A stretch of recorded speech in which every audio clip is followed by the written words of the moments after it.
Game 2 of Thunder and Spurs. Buckle up, everyone. Dan, did you watch the Knicks?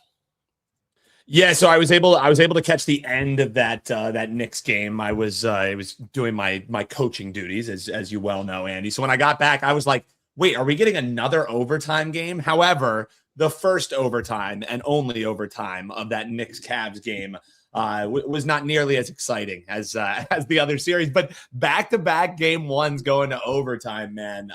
Pretty exciting of what you're going to see here, but it was all thanks to the Cavs blowing. I think it was a 22-point lead when I watched the recap show, Andy. So Cavs gonna cap. Yeah, I want to talk about this game afterward, but let's do the play of the day. We got to get that bad taste out of our mouth. The Dodgers lose the first 5 by half, and then they score a run promptly in the sixth. You knew that was going to happen too. Like we took them in the first 5, and then 4 runs here for both of the teams in the first inning. I was like, oh, Andy, they're gonna do this to us, aren't they? But we're going to the WNBA, where you have been absolutely smoking hot, 6-1 to start the season. So a free WNBA prop for you here to make it 19-10 on the free play here to start the show. Boom. Let's get into it, Andy. Yeah, let's do this is a plus 130 play at the time of posting this. So Paige Becker's over 1.5 made threes.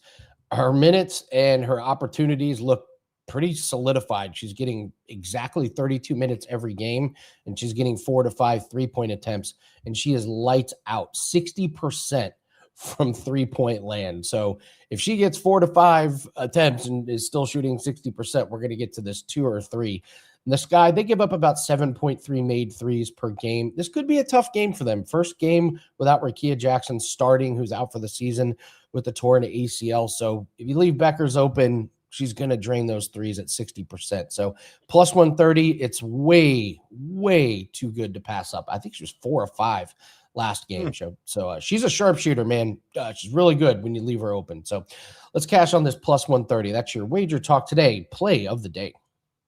Going over the 1.5, and for a full game breakdown on that game, stick around because we got the host of Profit Picks, Skee Profit, joining us to end the show. We'll talk Spurs and Thunder game 2. Are we just is every game going to overtime? We'll ask Skee his thoughts on that in the NBA Conference Finals. We'll talk Fire and Fever, and as I mentioned, that Wings and Sky game there. We'll let you know what Andy has rocking here. We're a play we're very excited about this evening in the association, but let's kick it off with the co-founder of Wager Talk. This is a special day for us, Andy. Typically, we have to wait until the end of the week to talk to Marco D'Angelo. Marco, to what do we owe the great pleasure that we're getting over hump day with you, man? How are we doing, Marco? Well, I'm going to be on a plane Friday morning. My stepdaughter's getting married, so I think that trumps Wager Talk Today.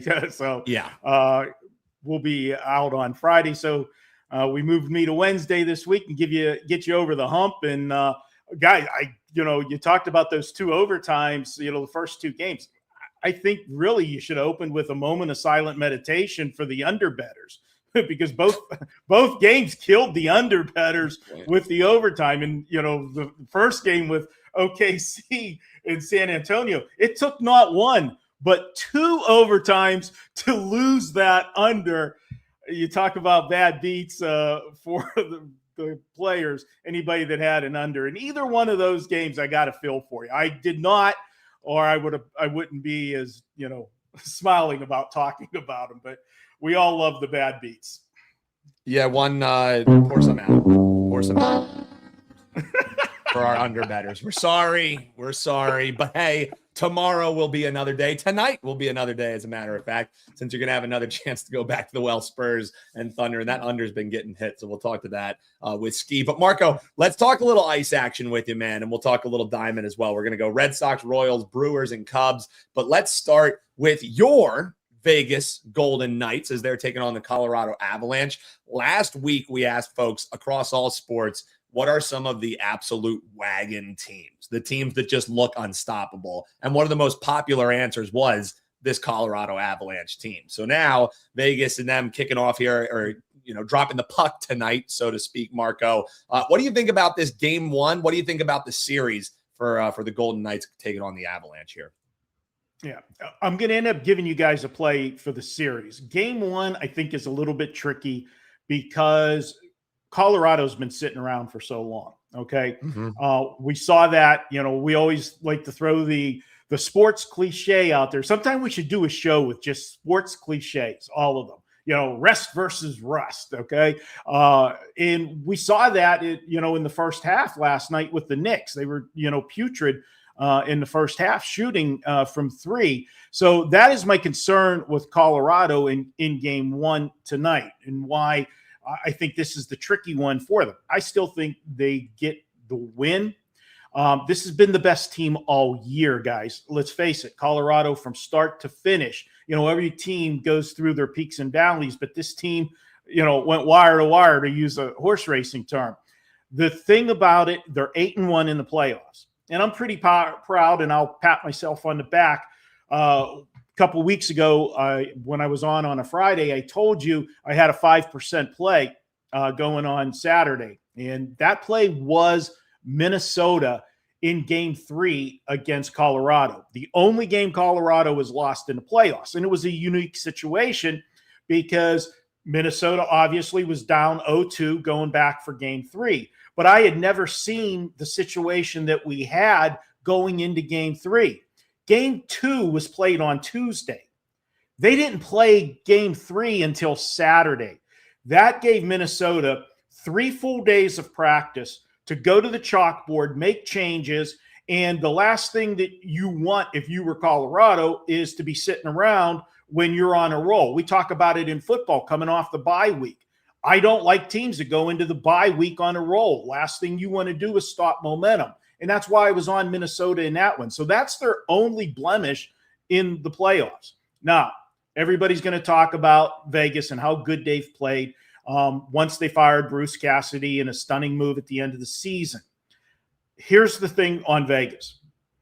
During the regular season, and even during that stretch when Tortorelli took over at the end of the season for the final 8 games of the season, they didn't play anybody. Yes, they beat Colorado in the next to last game of the season during the regular season, but Colorado had everything locked up. It wasn't a meaningful game. And if you look back at Vegas through the season, when they played the better teams, they didn't do so well. Okay, they beat up on who they were supposed to. They beat up on their division, and the Pacific Division was not as strong as Colorado's. Plain and simple. And my concern for Vegas is matching up against the best team in hockey. And Vegas, yeah, they steamrolled through the first 2 rounds, but could you have gotten a better draw? Vegas got to play Utah. Only their second year in Utah. They did nothing when they were at Phoenix before they relocated. This was a team with no playoff experience. And if you go back to that first series, Vegas was actually down 2-1 after game 3. And they had to go overtime in game 4 and 5 to take over that series. And then whenever they played Anaheim, another team that hasn't been in the playoffs for how long? No playoff experience. And we know Vegas is a veteran team with tons of playoff experience. This team has made the playoffs every year they've been in existence but one. They were tied 2-2 with Anaheim, and then they had a pivotal game 5 that went to overtime. The winner of that game in overtime, coin flip, probably wins that series. So I think Vegas is, looking a little better than they actually are. But I don't want to lay 192, for the big series price. What I am going to do is go series wise, and I'll lay a game and a half, meaning we've got to win this in 6 or less. And by doing that, you can bring that price down to minus 120 or 125.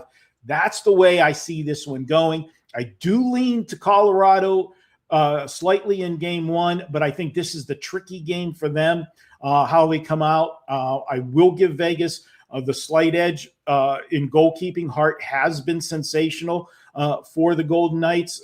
He was in the Anaheim series. He had a couple shaky games in the Utah one, but for the most part, he has been dynamite since he returned from injury. But I still got to give the edge to Colorado. I love it, Marco. So you're agreeing with many of the folks who say this seems like an immovable object is the Avs on the ice. Yeah, it's hard to disagree with what you're seeing when the eye test matches what we've been seeing in the box score as well. WT.buzz/MD. We'll let you guys know what Marco has rocking here tonight. But first, let's talk a couple of these games on the diamond, Marco. And we'll start here. Man, this offense for the Red Sox that had just been anemic. This is what makes capping baseball so fun, is you have a team who has been held to 3 or fewer runs in 9 straight games, and then they explode to get a touchdown and score the extra point. 7-1 win against the Royals last night, Marco. Now we got Waka Waka heading to the mound for the Royals, looking to prove that was maybe just a fluke. Do you think Waka and the Royals do just that, or do you think maybe that was a sign of things to come here for the Red Sox? How are you looking to bet the game here tonight? Now, I'm going to look to Kansas City to get this one, and there's no question. This is a team that's not scoring runs either, Kansas City, but they got Michael Waka on the mound tonight, and Early's been good for Boston. He's made 9 starts and he's allowed 3 runs or less. In 8 of them. In 4 of those, he's allowed 0 or 1 run. So this could set up as a pretty good pitching duel because Michael Waka's been just about as good. He's allowed 3 runs or less in 7 of his last 9 starts. 4 of them, he allowed 0 or 1 runs. But what I'm going to go with is I trust Michael Waka a little bit more. Is Early continues to pitch and people get to see him more, I think we'll start to see a regression with him. Michael Waka, proven veteran. Yeah, he's on, probably the backside of his career, but he is, what you're going to get with him. He's going to go 6 or more innings, in fact, 4 of his 9 starts this year, he's kind of a throwback to the old days. He's gone to 7 innings or more. You just don't see that with starting pitchers anymore. All the managers use the cookie cutter game plan where you pitch 5 innings and then they get them out of there and you use a guy in the 6th and you use a setup guy in the 7th. It's ridiculous the number of pitchers that managers want to use on a nightly basis. And one of the reasons why I like to look at a lot of first 5 inning wagers, because you know what you're going to get. But that's the exception with Walker. He will give you those extra innings. And throughout his career, he's been a dominant home pitcher.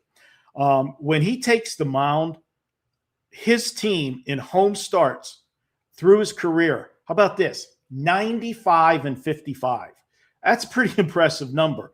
Then to put that into even a better context, when the line's been minus 125 to plus 125, so basically we're talking about coin flip games, you would think that his percentage would drastically change. No, he's 41-20 at home in games that are supposed to be coin flip games. You're winning, 2 out of 3 every time you're taking the mound at home in a coin flip. Yeah, that's a pretty solid number over the career. I'm going to look for Kansas City to get the job done tonight.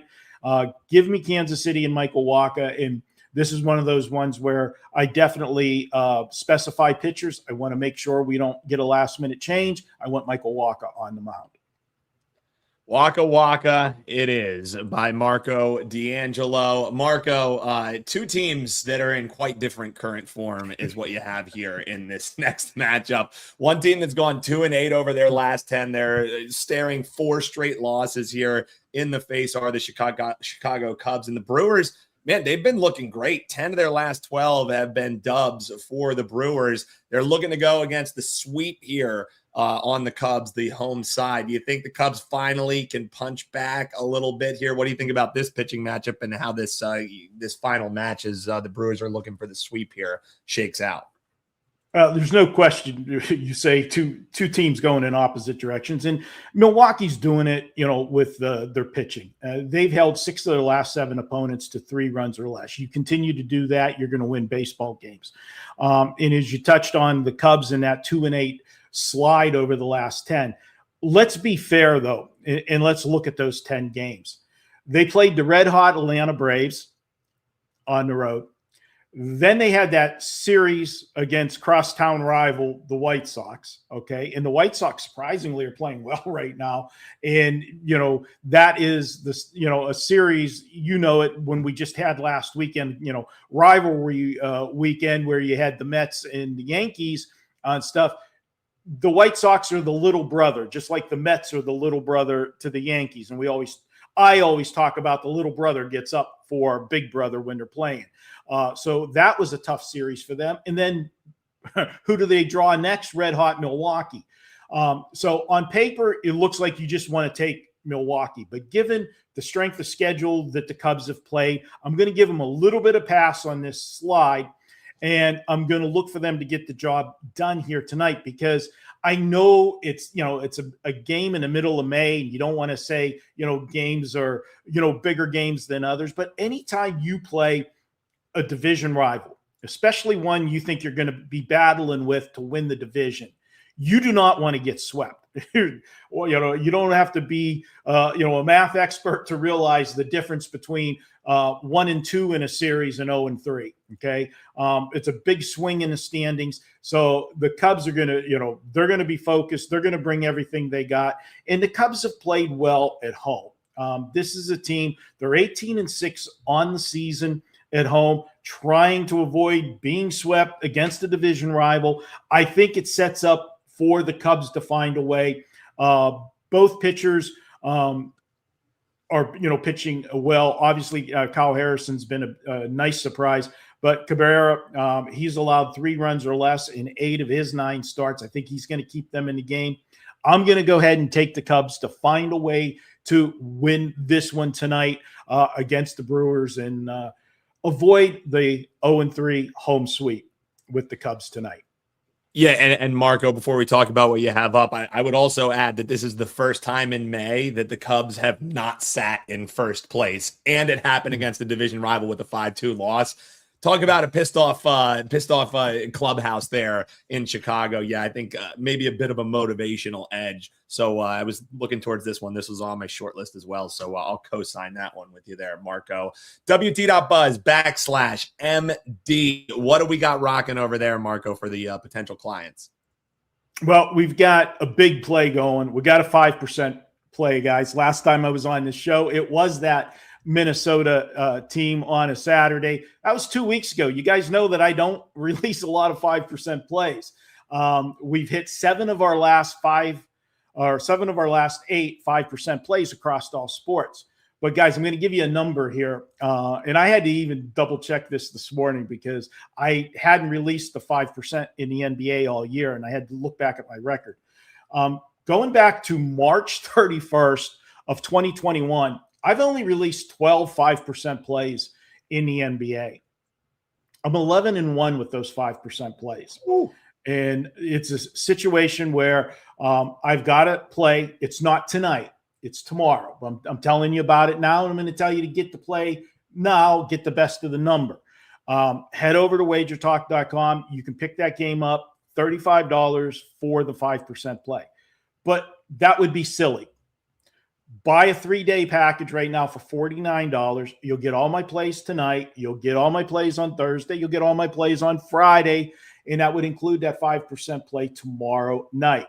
Head on over to WagerTalk.com or go directly to my homepage, WT.buzz/MD. Take advantage of that. We're on a 7-1 run with the 5% plays over all sports. And if you want to just go NBA, go back 11-1 on that run. We are the number 1 NBA handicapper in money won, 191 units since 2020. What can I say, guys? I hope this one is as easy as that 5-2 Minnesota win over Colorado 2 weeks ago. Yeah, Marco, and like you said, 5% is going to cost you $35. You can get 3 days if you want some action all weekend long for $14 more. So yeah, it's a no-brainer. But you can go to WT.buzz/MD and you can get all the details there. We also have action. If you want 30-day passes, you got that $100 off. You get an extra 10 days for free. If you like the longer-term stuff, we also have year packages as well. So a bunch of different options. But hey, if you want the 5%er, spend $14 extra and grab that 3-day all access. And you'll get to celebrate alongside Marco as he's cashing. And then he goes and celebrates his wedding this weekend. Marco, appreciate you switching days. We love having you on. So we appreciate you moving some things around. Best of luck on the play. Best of luck at the wedding, man. All right, guys. Have a good one. Yeah. It's always a blast, man. Are you some people hate, wedding season. I'm fine with it as long as it doesn't bleed into football season. I don't find any better party than like a wedding, man. Like, especially you got the open bar, love is in the air. I'm a hopeless romantic, man. So I love love. So I'm a big fan of the wedding party, Andy. Mixed bag. I've been to some horrible wedding. Like I've been to some great ones. So it is a roll of the dice. Like when you go to a wedding, you're right. But also I'll eat up drama. You know what I mean? So if there's any drama at the wedding as well, that also I'll put that in the pro. A lot of people would put that in the con section. That would be on the pros for me. But you don't know I if they digress, went cheap Andy. on the food. Yeah, you don't know if they went cheap on the food. You don't know, is the DJ awful? Whatever. That's true. So, that's DJ is probably number one. DJ or band is absolute number one on what will make or break the wedding reception. But Andy, I digress. I can already hear the haters in the comments being like, Dan, why are you talking about wedding receptions? So Andy, what do we have rocking tonight? Because Marco mentioned his selective 5% record. We got one that we're super excited for tonight here, man. So let's tell the folks about it. Yeah, we're seeing the sports really well. Last night was really, really good. 2-0-1 last night on $5 play. So I appreciate you guys who joined. I see a lot of you guys got all three of them, which is awesome. That means you cashed a couple of them. So we're stepping out with a 5% best bet. We don't do too many of these in the NBA, but we've just been seeing these best bets in NBA really well. 17-9 plus 28 units. And I just love the spot. I think I had a good read on this game. I hope Skee sees it the same way because we're going to bring him on. But yeah, we don't do too many best bets. But, when you're running good and you think you got a good read on the game, go ahead and step out. I think the books are a little confused in the prop market with this series, how it went. So I think we get an advantage on some numbers that are a little vanilla. And I don't think the books know exactly what to do with them. So I think we got a really soft line here. Cannot wait to cash this one to keep the good week going. So that's over WT.buzz/AL. Marco brought it up. If you want a 3-day pass, that's the no-brainer. It's only $15 more. So you'll get WNBA, MLB, NHL, as well as any other sport that we have up. So got a good golf tournament this week. So yeah, super excited about that. A couple things, Dan. The final 12 minutes of the game last night, I don't know if I've seen a worse coaching performance than the Cleveland Cavaliers put on. They gave up a 44-11 run. 44-11 run. They let the team score 44 points with no adjustments. I also got to tell you, I tried to make the case like, hey, don't pencil in the winner of the Western Conference just yet. The East may have something to say about it. Thunder and Spurs are so much better than the Knicks and the Cavs. Like, just watching it last night, it was like, this is a different league, man. Maybe it's not that bad, but there are levels to this. Yeah, there are levels to this, and that's kind of what, like, I think when people are saying, the Western Conference is going to be the preview for the NBA Finals, whoever wins that. I don't know if you can completely dive in on that, but just from a standard of what you are watching this Thunder and Spurs series is like a basketball fan's dream. And then you watch what happens in the Eastern Conference Finals, and it's just kind of like they're playing basketball. Does that make sense? You know what I mean? Does that make sense? Like, it feels like two generational teams on one side of the ledger, and then on the other side, it's the Eastern Conference. I still don't know why Donovan Mitchell is not catching a bunch of shit for allowing that to happen last night. Like that Donovan, that's your team, man. Like, that's got to be on you. So, but the coaching performance seems to be taking most of the flack. So he's getting a reprieve. The other thing, are you seeing this on social media that Sophia Cunningham, the Sports Illustrated spread, people are surprised she's skinny? Have you seen this? I guess my algorithm is a little different. Like, people are like really surprised. They're like, man, I didn't know she was that skinny. It was like, what did you think? What did you think was underneath that jersey? And it's not like she's like from Russia and she's wearing a parka all the time. You know what I mean? She's not wearing very much on her social media videos. I did not know that this was going to be that big of a surprise on the Sports Illustrated. So anyway, let's bring in Skee. We got to get his thoughts. Skee, your thoughts on Sports Illustrated or yeah, okay. That's a do you want to go with Sophia Cunningham and people being surprised she's skinny? I unfortunately don't know who that is. Oh, come on. Are you talking about the basketball player? Yeah, the basketball player. She did that spread in Sports Illustrated, and people online are like, "I didn't know she was that skinny," and it was like, I was not a big fan of the pictures, I'll say. All right. What was? Skee's like, I prefer. You know what? I'm not even gonna go there. I'm not even gonna go there, Skee. But I understand what you're putting down. I understand what you're putting down. So, Skee, thoughts on last night's game before we get into tonight's NBA and WNBA action. I thought it was coaching malpractice. I thought Donovan Mitchell completely fell apart. Obviously, Harden did, but and also I do got to say there is some. As I'm from Indiana, I can't stand the Knicks, but God, a great exciting game in Madison Square Garden. There is something a little bit electric about it. So, what was your thoughts on last night's game? I would agree that the coach, you can't have a 40-something to 11 run and call only one timeout. I mean, you got to make some kind of adjustments or some changes or just change the momentum. I don't really agree that it's Donovan Mitchell's fault. I would put majority of the blame on James Harden.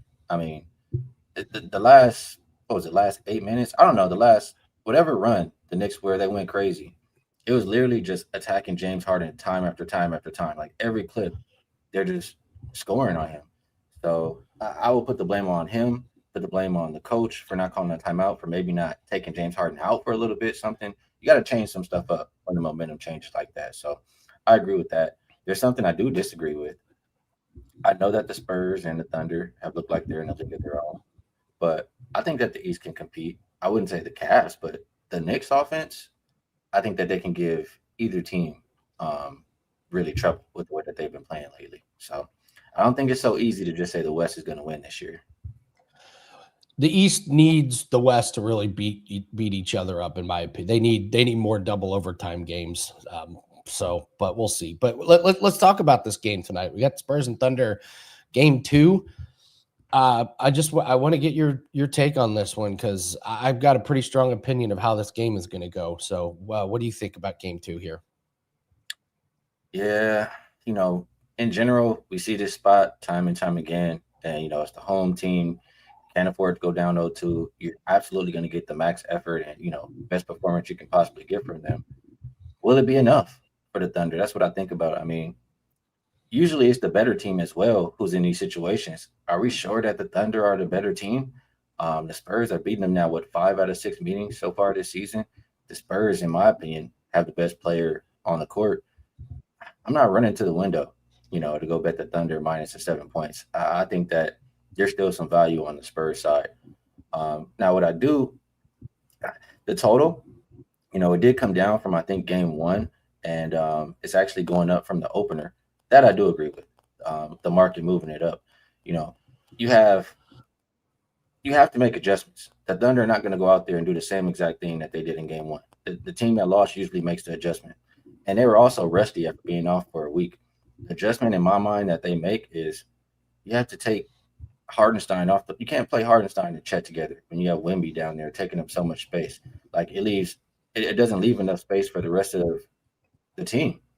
So if they start Chet because he can shoot and space the floor and bring Wemby out the paint, then you can put another guard who can shoot. You can create, good opportunities offensively for the rest of the Thunder. So I think that's what's going to happen today. And if they do that, they will probably have a lot of offensive success. I think both teams, want to get out and run. They don't want to play versus these half-court elite defenses. I agree with the market pushing it up, and I would be betting the Spurs before I bet the Thunder. It's funny you mentioned Hartenstein. I did a free play up on the page of Hartenstein under 10.5 points, rebounds, and assists. I think he might get played off the floor once again. They couldn't take him out quick enough. So maybe the plan with him is like, all right, Isaiah, you are 6 fouls walking. Go take out, go rough up Wemby. we don't. No, other time plays when Luke Cornett comes in or something. That's his minutes right there. Yeah, I'd have to agree. Yeah. So, all right, let's go to the WNBA. We got 2 games to talk about: Fire versus the Fever and Wings versus the Sky. Let's talk Fire versus Fever. These teams are both 2-2, but you would not know it by the point spread here, minus 13.5. I think it might have come down a little bit, over under 179.5. I don't know. I think the Fever are a little bit, I think they're a little overvalued in the market. What do you think? I agree with you. And it did come down a little bit, just a little bit, 13, some 12.5s out there. But I mean, this is, people look at the Fever and yes, they have a lot of star power. You know, they on paper, they look really amazing, but they have not been playing good basketball. I mean, they're just 1-3 against the spread. And you look at it, they haven't had one good shooting game as far as from 3. They're coming off a game where they had 20 plus turnovers. Yeah, they won by 11. No, they didn't cover. But yes, they won by 11. It's just like they're facing an opponent that has so many injuries at the center position that it's just a layup line. You can get whatever you want in the paint. It's not necessarily going to be like that tonight. So 13.5 just seems like too many points to be laying with a team that has, you know, too much offensive issues right now. I would take the points with Portland. I agree. I've hit a couple plays playing some of the guards against the Fever. They cannot stop people on the perimeter. Their defense on the perimeter is just not very good. So, all right, move to the Wings and the Sky. It's early in the season, but the Sky have been kind of a nice little surprise. 3-1, and yet they're still an underdog. So the market not quite respecting them. We had an under of 169.5. That's low, but boy, the Sky have been in some low scoring games. What do you think of this one? It sucks, man. You know, I hate seeing players get injured. Rakia goes down with the non-contact knee injury. I mean, that's really tough. That's a big blow for this Sky team. That's a lot of points that you're missing. And, you know, start to miss some of that depth. This is the Sky's first home game. They played 4 road games so far to start the season. I think that I like the way they match up as far as the guards for the Sky. They're really good defensively. And the strength of the Wings is their guards. So I like that matchup. And I think that the starting lineup for the Sky, I trust more than the Wings. But I think the Wings' depth might be able to keep them in the game as it goes on. So it's a tough one for me. I would prefer Chicago in the first quarter. If I'm playing them in this one, first home game, come out with energy. Like I said, I think they have the better starting lineup and they can defend Dallas. So Chicago first quarter is the way I'm looking in this game, but I don't love it. It just boils down to, you know, I really don't believe in Dallas laying points on the road versus a lot of teams, maybe versus 1 or 2 teams in the league. But the best way I can think to bet Chicago is the first quarter. You mean like the other 2 teams that are playing tonight, you would take the Dallas Wings? Wow, what a game. A combined 1-8 record between the Sun and the Storm. They're trying. They're just yeah, we were not going to give you that one. So tough game. So Wings team total under 86.5. Any thoughts on that one, Skee? Was that possibly be a way to play this one? Yeah, like I said, the Sky, I mean, Skylar, Natasha Cloud, JC Sheldon, all really good defenders. And like I said, they match up well as far as that's the strength for Dallas. So I like that approach. I could go for a Wings team total under in this game. All right. Tell us about profit picks. Tell us what you have up today. Give us the whole spiel, Skee. Yeah, unfortunately, no Rob Vino today. I do usually do a show with him Monday through Friday. We talk NBA, we talk WNBA, but he's out until Friday. So you have to come and just listen to me talk. But in general, we break the games down like back and forth conversation style, and we've been doing some good work. I know both of us combined in the NBA are above 63%. And I've had a good start to the WNBA. I can't say what Rob has done because he hasn't been here for the past few days, but he does great work. So if you want to check us out, it's at Profit Picks in about an hour. Outside of that, I mean, things have been going well for me. I'll pull this up just because I don't usually shout them all out, but basketball in 2026, all basketball, I'm up 80.99 units. The NBA playoffs this year, I'm 23-12. NBA playoffs since 2022, I'm up 181.67 units. The NBA in general since 2021, plus 242 units. And I'm 3-1 so far to start WNBA. So If you want to try to make some money betting basketball, you know where to find me over at WagerTalk.com. All right, Skee Profit. Love having a fellow WNBA handicapper, one of the OGs. Thank you very much, Skee. Good luck, and have fun doing a show solo. People have no idea how hard that is. Appreciate you. Yeah, it's rough, but I'll get it done. Thanks, folks. All right. Thanks, Skee Profit. It is, man.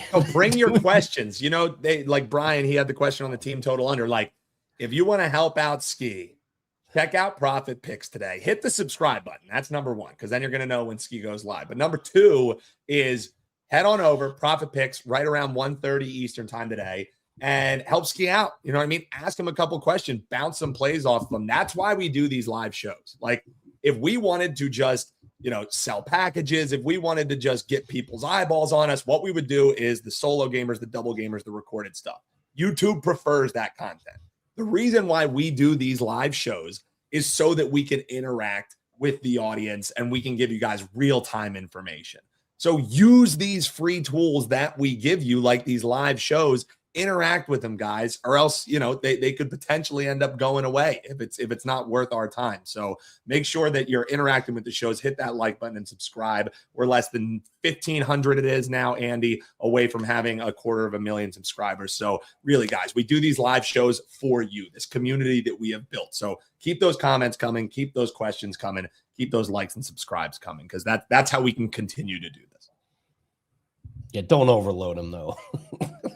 Yeah. Exactly. Don't spam him with it. If you have a solid question, a solid thought, drop it in there. But we love interacting with you guys. That's why we do it. All right, let's do all around the world, and then we'll get out of here. Again, 5% best bet is up, and I think this first one is going to end up being a client play. I talked about this one yesterday on the prop line. By the way, the prop line is up as well for your same game parlay of the day for tonight's game. But the Pirates are striking out at an astronomical rate right now, 12 strikeouts per game. So we talked about Liberatore yesterday to go over his strikeouts. Dan, he pitched 14 outs. 9 of them were strikeouts. That's what the Pirates are. They're going to get there in the first 14 outs of the game. 9 were strikeouts. So we're going to take McCreevy over 3.5 strikeouts. He's not a big strikeout guy, but he's had 3+ in 4 straight. He's got a couple of big performances. He had a 14 strikeout and a 9 strikeout game. So, but when you're facing a team that's striking out as much as the Pirates are, just look at the opposing pitcher to go over. And then, We'll take a look at the black sheep of the games tonight, the Storm and the Sun. Two rough teams. They're off to a rough start. Brittany Griner over 13.5 points. She's had 16 points last 2 games. One of them was against this Sun team, or the Storm. So these are 2 teams that struggle defensively. So look for Brittany Griner to get up and over the 13.5. She got banged up and missed a game, but she's off the injury report tonight. So I think we get full minutes and full production from Brittany Griner tonight. So let's go. All right. Big night. Anytime we have a 5% best bet up, it's an exciting, nerve-wracking day, but man, when those 5% best bets hit, Dan, they feel like $1 million. They hit different. So they really do hit different because I know that they're only 1% higher than our 4% best bet, and that's why we preach to people, make sure you're practicing that good bankroll. But people love the 5%ers, man, and we have one we're super pumped about tonight. WT.buzz/AL is where you can grab it. I have already betted Andy, and this is one we're excited about. So go on over and grab it, check it out. 5%er squad ride tonight. And yes, you can buy just the play, but Andy, as you said earlier, that 3-day pass, what is it? $15 more, $49, and then get action, as heading into the weekend. And hopefully we win enough for you that you can grab again and ride with us this weekend as well. So let's do it, brother. Absolutely. Thanks very much. Make sure you hit the like button. Appreciate you guys in the chat, crushing it as always, except for one individual. But 12 different burners. You got it. The man is consistent, and I respect him for that. But you can participate while being productive. We will say, Andy. But 12 different burners. Got to give the persistence, man. You have to at least respect the persistence. I wish some of the professional athletes that play on some of my favorite sports teams would work this hard. And that persistence. Jesus, man. All right. Well, thanks very much, guys. Good luck on your bets. Let's meet up again tomorrow. Hopefully we're celebrating a big 5% win. Let's have a big Wednesday. See you tomorrow. Take care.